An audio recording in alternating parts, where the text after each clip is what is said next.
we might have a strong consolation, who have fled for refuge to lay hold upon the hope set before us, which hope we have as an anchor of the soul. We speak about the anchor of the soul, both sure and steadfast, and which entereth into that within the way. Kasi sa paksa about an anchor of the soul. Amen. Yung palang ating kaluluwa ay may angkla. Okay? Hallelujah. So may binabanggit ang book of Hebrews sa mga Apostle Paul. Amen. Meron doon dalawang immutable things in which it was impossible for God to lie. Ibig sabihin, ito yung mga bagay na imposibleng hindi gagawin ng ating Panginoon. Ibig sabihin, pag ang Diyos ang nagsabi ng dalawang bagay na ito, ay hindi ito pasisinungalingan ng ating Panginoon. Or else, meron tawag dalawang immutable things in which was impossible for God to lie. We might have a strong consolation at ang mga bagay na ito, meron tayong matibay at malakas na tawag ito, consolation. Matatanggap, alam nyo, no? Na asahan.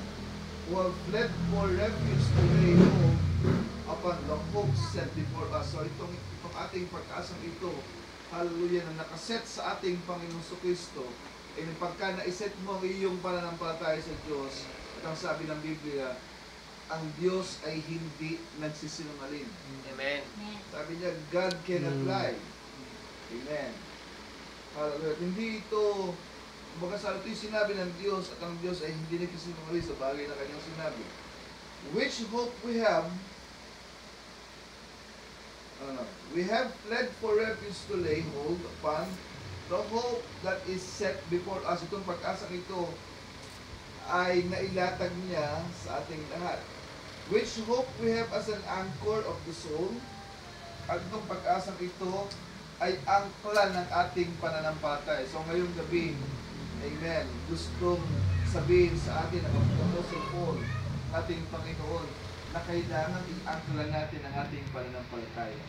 Amen. Ang isang arko, ang isang barko, ang isang bangka, hallelujah, sa panahon ng napakalakas na bagyo. So ang ginagawa ng mga fishermen o ng mga captain ng bangka, amen, iniigsa nila ang kanilang angkla o yung anchor nila. At ang purpose kung bakit kailangan nilang ibato at ihulog yung kanilang angkla, para ang kanilang bangka ay hindi matangay ng malakas na hangin. Alright? Kung may sama ng panahon, so ang ginagawa nila ay kailangan nilang ibato sa tubig, hallelujah, yung kanilang angkla. Ang purpose nito, para yung kanilang mga ginagamit sa paglalayag ay hindi masira at hindi matangay ng malakas na hangin. Okay, so napakahalaga ng anchor. So which is, sa ating pananampalataya, mga kapatid, kailangan daw nating may anchor yung ating soul. Amen. Amen. Kailangan yung ating mga kaluluwa ay nakaangkla. Walang ibang pag-aangklahan nito kundi ang ating Panginoon Kristo. We have to anchor our soul to our Lord Jesus Christ. Can you say amen? Kasi ito lamang ang tangi nating pag-asa. Sinasabi ng Biblia, which hope we have as an anchor of soul. Ano daw klase ng pag-asa meron tayo kapag ang ating kaluluwa ay iniangkala natin sa ating Panginoon? Isang klase ng pag-asa na sinasabi ng Biblia na ang Diyos kailanman ay hindi nagsisinungaling. Amen. Anong angkla ito? Both sure and steadfast. Pag sinabing sure, amen, pag ang ating ang anchor ng soul natin, ang ating soul ay naka-anchor sa ating Panginoon, sure yun. Sigurado yun. Can you say amen? Ibig sabihin, He cannot lie. Pag ang ating faith ay nakakonect sa ating Panginoon, naka-angkla sa ating Panginoon, it is sure. Sure and steadfast, yung sinasabi ng Biblia. Amen. Hallelujah. And which entereth into that within the veil. Okay. Amen. So, ibig sabihin, pag naka-angkla, mga kapatid, yung ating kaluluwa sa ating Panginoon Kristo, amen, matatangay niyan even yung ating sariling pagkatao. Amen. Kasi Kasi naka-angkla eh. Ibig sabihin, hindi ka madaling masisway. Hindi ka madaling madadala. Hindi ka matatangay ng lust of the flesh, as sinasabi ng scripture. Kasi yung soul mo is anchored in Christ. Anchored in Christ. Hallelujah. Both sure and steadfast, and which entereth into that within the way. Alright, sabi ng propeta sa preaching ng time and tested memorable of God, we don't know what's holding. Hindi natin alam kung ano yung bagay na nakakapit sa atin. Kung bakit, hallelujah, hindi tayo makaalis-alis sa paglilingkod sa ating Panginoon. Hindi natin naisip kung ano mong bagay yung mahatak sa atin. Ano bang bagay yung kadalasan pumipigil sa atin sa paggawa ng mali. Alright, ang sinasabi ng propeta ng ating Panginoon, there is an anchor. Ito yung pinakadahilan kung bakit, hallelujah, hindi tayo natitingan sa panahon ng mga pagsubok sa buhay natin. Why? Sinasabi ng Biblia, there is something that holding. Something that is holding. Amen? Di ba sabi ng awit, something keeps holding me. Every day I see. Ibig sabihin, sa araw-araw ng buhay niya, nakikita niya, may isang bagay na kumakapit sa kanya, kaya hindi siya nawawala. Amen? Sa kabila ng bagyo, ng pagsubok sa buhay, there is something that keeps holding. Every day I see. Hallelujah. Anong purpose is to overcome our trials. Amen. Napakaganda ng awit na yun. Something is holding. That's right. She is anchored yonder in heaven. Siya daw ay naka-anchor sa langit. Amen. And there's a rope of salvation. May lubid, may pisi. Pag sinabing rope of salvation, abay nakatali. Yung angkla, hallelujah, na ibinabato ng mga fishermen, may tali yun. Sila mo nakakita nung nagbato ng angkla, tapos hindi nakatali doon sa bangka. O kaya doon sa anchor. Amen. May connection yun. Yung angkla at saka yung barko, para mag-stay yung barko sa pag-anod o sa pagdala ng hangin, pag naibato yung angkla, amen, may kasama siyang rope. May kasamang lubid yun, o kaya kadena, o kaya ano mang connection ng angkla doon sa boat. Ibig sabihin, napakahalaga, hallelujah, na meron palang tamang connection yung anchor at saka yung boat. Hindi pwede ibabato mo lang yung angkla, walang tali. Hindi na walang purpose yun, walang silbi yun. Madadala ka rin ng bagyo, amen? Matatangay ka rin ng problema, matatangay ka rin ng pagsubok kasi yung angkla na ibinato mo, hindi nakakonect sa'yo. Can you say amen to that? So, ibig sabihin, pag meron tayong anchor, yung soul natin is anchor in Christ, hallelujah, dapat meron siyang tamang rope. Mayroon siyang connection. Ang sinasabi ng propeta ng ating Panginoon, there's a rope of salvation. Anong rope yun? Rope of salvation. Aasa ka, amen, dahil ibinato mo yung angkla na nakatali doon sa bangka, kailangan umasa ka doon sa rope. Anong rope yun? Salvation.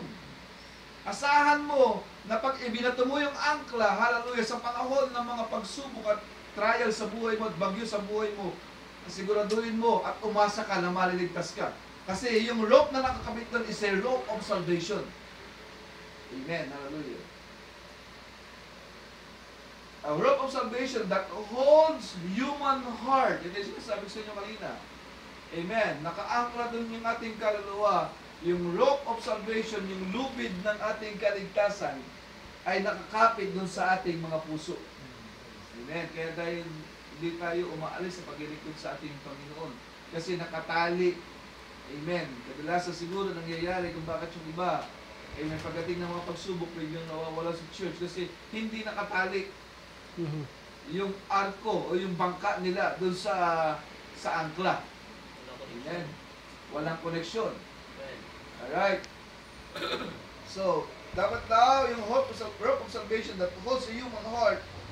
Thus, a man that's ever been born again and is passed from death unto life. All devils out of hell could make him doubt it. Ang si Satanas, gagawa siya ng paraan para, amen, mag-doubt ka, mag-alinlangan ka sa hope of salvation.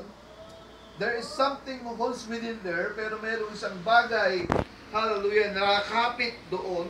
May isang bagay na humahawak sa iyo. Amen. At kahit yanigin ito At i-shake ito, sabi na, she hold, nakakapit siya every time. Because it is in Christ Jesus. Kasi yung angkla mo ay nakakapit sa ating Panginoon sa Kristo. Matibay yun. Pag ang angkla natin ay kumapit sa bato. Amen. Kahit anong lakas ng bagyo. Hallelujah. Lalo na ang pananampalataya may nakakapit sa ating Panginoon sa Kristo. Kailanman hindi matitinig ang iyong Panginoon. Amen. Amen. Now, sabi niya, I cast the anchor beyond something I couldn't see. Nagbato tayo, nag-igsa tayo ng angkla natin. Hallelujah. Sa isang bagay na hindi natin nakikita. Amen? I'm sure, hindi natin nakikita. Yung heaven, hindi natin nakikita. Amen. Pero ibinato natin ang ating pananampalataya doon. Yung tiwala natin, amen, yung ating pagsunod, yung ating submission, amen, ibinato natin. Dahil alam natin, hallelujah, bagamat personally, hindi natin nakikita, amen, something that I couldn't see, something caught a hold. And when the battle is raging, pagdating ng malakas na battle, hallelujah, kumanimpuyo ang labanan, the anchor holds within the veil. Ang angkla, hallelujah, ay hahawak. At pag kumapit yan, hallelujah, hindi ka na matatangay ng bagyo. There's a battle raging, hallelujah. The anchor holds within the veil. When infidels rise, and troubles arise, nandiyan yung mga troubles, and all around me gives away, our anchor holds within the veil. Yung angkla mo ay nakakapit within the veil. Ano ba yung veil natin tinatawag? Yung ating pagkatao, nakakapit dyan ng iyong angkla. Kaya anumang pagsubok at trials, hallelujah. Amen. Kahit narito tayo sa flesh na ito, nakaangkla yung ating kaluluwa. Amen. Hallelujah. But it's beyond the veil. Somewhere yonder anchored into the rock of ages, our anchor is steadfast. Ang ating daw angkla, hallelujah, ay steadfast. Hindi natitinag, unmovable, hindi nagagalaw. It holds in within the veil. Amen. Within the veil. Pag sinabing within the veil, sa loob ng iyong pagkatao. Can you say amen? Ano yun? Yung souls na binasa natin kanina sa scripture, ang sinasabi ng Biblia, which hope we have is an anchor of the soul. Kaya wag mong i-angkla ang faith mo sa iyong laman. Amen. Wag mong ikapit ang iyong faith, hallelujah, sa laman. Kasi pagka sa laman mo, ikinapit ang faith mo, pag nagutom ka, siguradong wala ka na sa church. Amen? Pag nahihirapan ka, siguradong sabi mong kapagod. Kasi pagod. Amen. Pag ikay na problema at nagkung dumanda sa mga pagsubok, pag iniakla mo ang iyong pananampalataya sa iyong veil, sa iyong pagkatao, sa panlabas sa pagkatao mo, matatanga yan. Ang sabi ng scripture, within the veil. Doon sa kaloob-looban ng iyong katauhan, ano yun? Ang iyong soul. Ang sinasabi ng scripture, which hope we have is anchor of the soul. Amen. Ang pag-asa mo na meron ka ay angkla doon sa iyong kaluluwa. Dahil nakaangkla ang iyong kaluluwa sa Diyos, amen, hindi tayo matitinag. Can you say amen? Amen. Purihin ang ating Panginoon. Kasi yung mga pagsubok, nandyan na yun eh. Talagang, hindi natin maiiwasan yan. Nakatalaga na talaga sa atin yung lahat ng mga trials na yan, mga pagsubok. Amen. Kaya, dapat ay nakaangkla ang ating pananampalataya sa ating Panginoon sa Kristo. Amen. Kami na dito, mga kapatid. It casts, amen, and all around me gives away anchor holds within the veil. Where is that? It's beyond the veil. Beyond the veil. Somewhere yonder anchor in the rock of ages, our anchor is steadfast, hindi nagagalaw, hindi natitinag, unmovable. It holds in within the veil. Amen. Kasi kung sa panlabas lamang kakapit ang ating angkla, mahina yun. Di ba, minsan yung mga nagbabangka, Pag ayaw kumapit ang angkla nila kasi minsan wala makapitan na matigas. Diba? Ibinabato nila ulit, hinihilat, binabato ulit. Kailangan kumapit yung kanilang angkla doon sa isang matigas na bagay. Kasi habang hindi nakakapit sa matigas na bagay, doon sa ibabaw lang ng lupa, amen, sa laman lamang nakakapit ang iyong pananampalataya, aangat yan, matatangay pa rin yan. Amen? Kahit every Sunday nasa church tayo, every Wednesday nasa midweek service tayo, every Friday nasa men's fellowship tayo, kapag hindi nakakapit ang ating mga angkla doon sa pinakamatibay na bahagi o sa pinakamatigas na bahagi ng lupa, hallelujah, o sa bato, hallelujah, hindi, magagalaw pa rin ang ating boat, can you say amen? Matatangay pa rin ang ating pananampalataya. Nasusuway pa rin ang ating buhay, can you say amen? Pero pag nakakapit at nabaon ang ating angkla, amen, sa pinakamatigas na bagay, the anchor holds. At pag naka-holds ang anchor, sigurado, naka-holds ka dito sa taas. Amen? Purihin ang ating Panginoon. Alright, unmovable.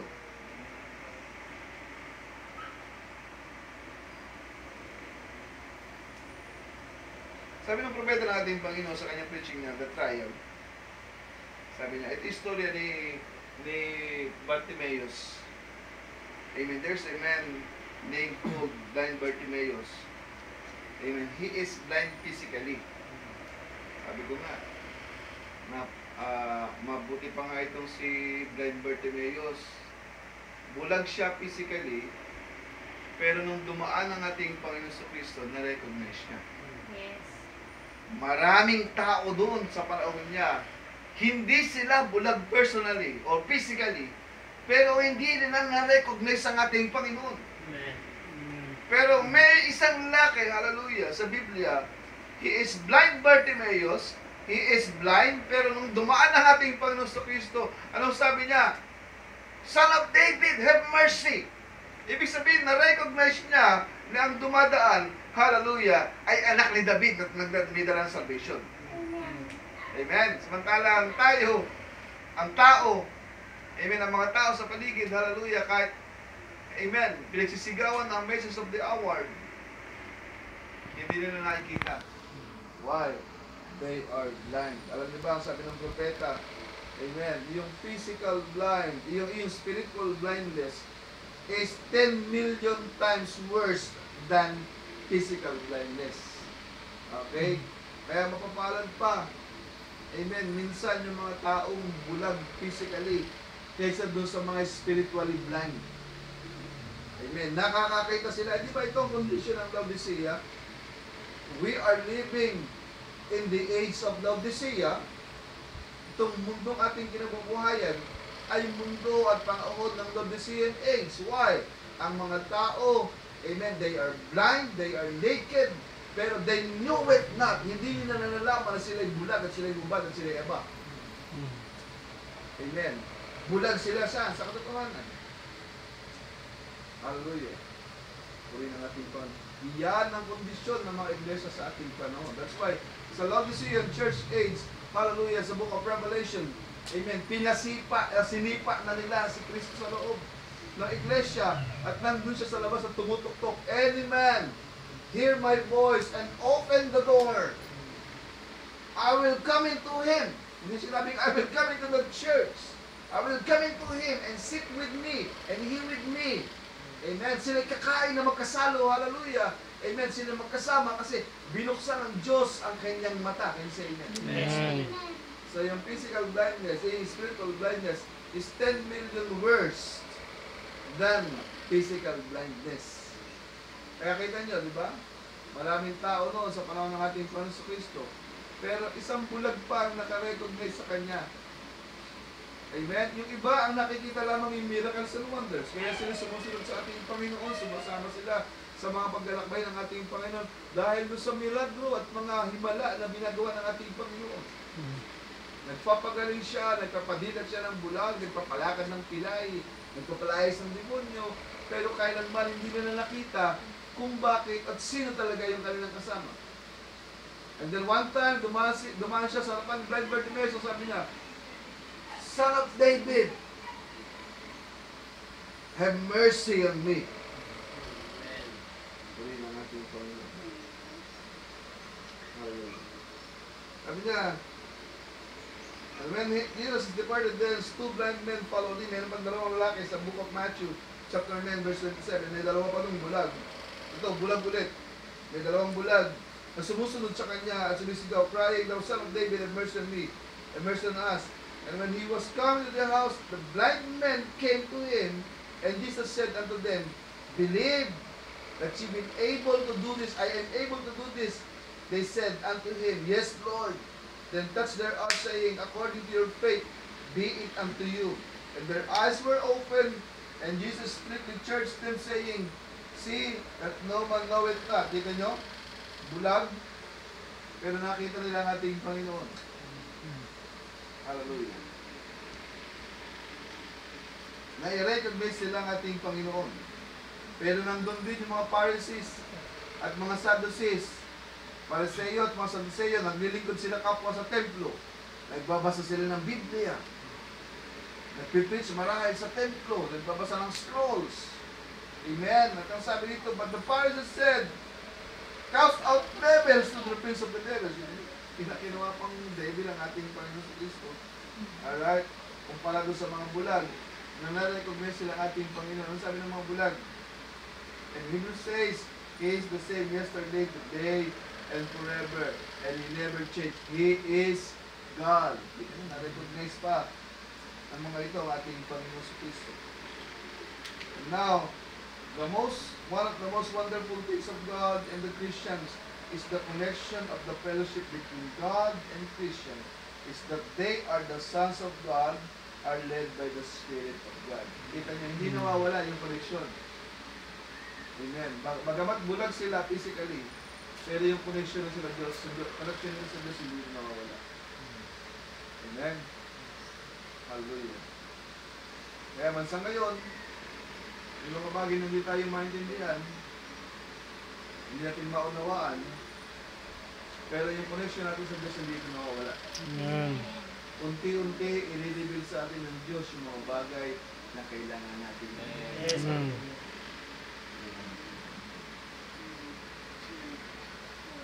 Alright, so I never preach. Amen. Yung mga bulag na ito, hindi naman siya nag-preach yung araw na yun eh. Nagdaan lamang siya. Amen. He never preached more message. Amen. Just a touch. Inipo ng Diyos ang kanilang mga mata. Ipo lang. Amen. Magtala ng iba, narinig ng 7 seals, 7 church ages, yung serpent seed, 7 thunders, pero hindi pa rin natitingnan. Yung same yan. Ito, they never heard the message. Hallelujah. Just a touch of the Lord. At ang sabi ng ating Panginoon, be it unto you according to His will. Amen. Amen. Spiritual blindness. Isa pa ito. Then we will close. Kita niyo si Gehazi.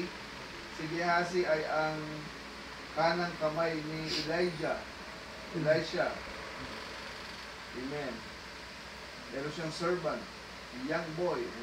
Ang pangalan niya si Gehazi. Gehazi was blind, standing there.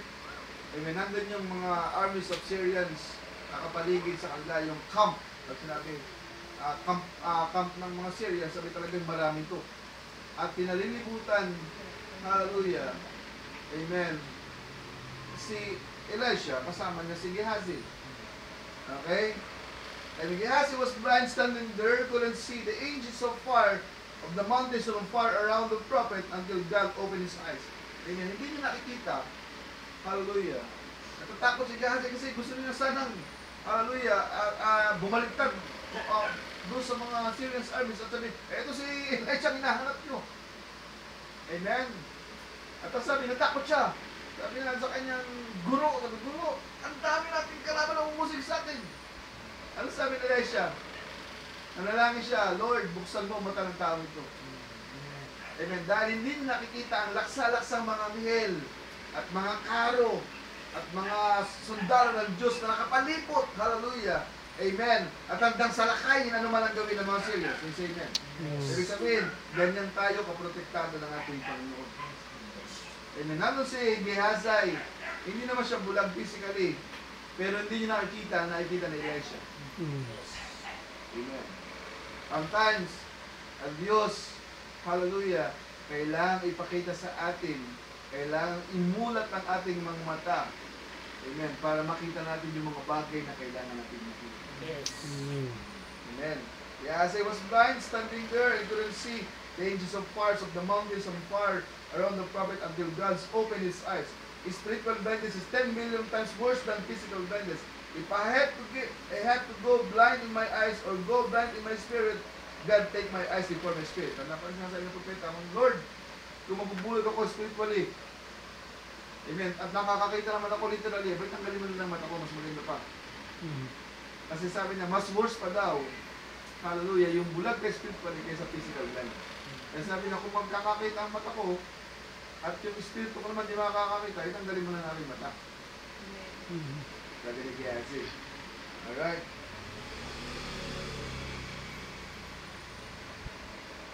Last one. Amen. Itong si hallelujah, itong isang bulag. Amen. Kinuwento ng propeta yung tungkol sila sa bulag na ito. Yung sabi niya, amen, sa blind Bartimaeus. Alright, so he was blind. Ito si blind Bartimaeus ay since young, blind siya. Amen. Isang araw na naginip siya that tomorrow he can see. Naginip siya eh. Ito yung bulag na naginip. Mga bulag na naginip eh. No? Amen. Ito lang yung mga hindi bulag. Hindi na naginip ng tungkol sa pangako ng Diyos. Amen. Ito ang bulag na ito. He was blind since young. But dreams that tomorrow he can see. Nakapalaginip siya. Bukas makakakita ko. Nakapalaginipan niya eh.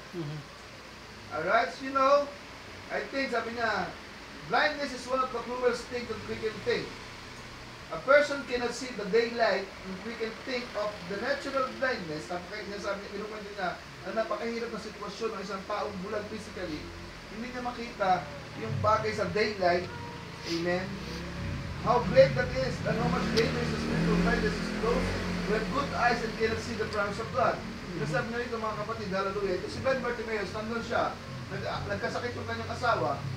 Amen. At ang sabi niya, Panginoon, meron kasi siyang alaga eh, yung turtle dove, yung ship, meron siyang tupa, at saka meron siyang kalapati.